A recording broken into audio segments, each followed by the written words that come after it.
U.S. President Donald Trump has imposed hard-hitting new sanctions on Iran, including on the office of the country's Supreme Leader Ali Khamenei and top military chiefs. Trump claimed that the additional sanctions were in response to the shooting down of a U.S. drone, amongst many other things.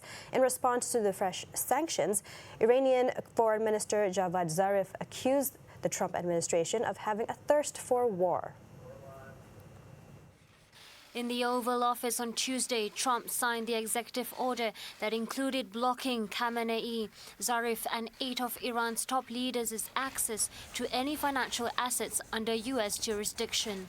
It will also deny their access to money and support, targeting billions of dollars in assets.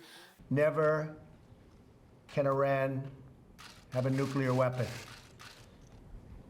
Also included in this is we want the stoppage immediately of their sponsoring of terrorism. They sponsor terrorism at a level that nobody's ever seen before. Following this, U.S. National Security Advisor John Bolton said the country remains open to negotiations with Iran for more than a year since Washington pulled out of a landmark nuclear deal between Tehran and world powers. But as the sanctions came into effect, Iran says this permanently closed the path to diplomacy between Tehran and Washington.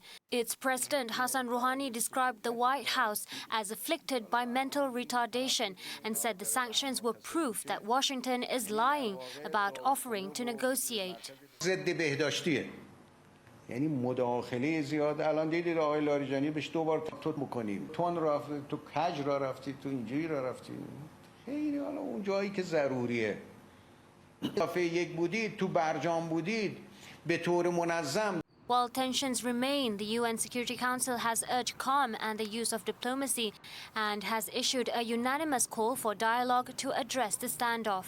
The US, Britain, Saudi Arabia and the United Arab Emirates likewise urged diplomatic solutions.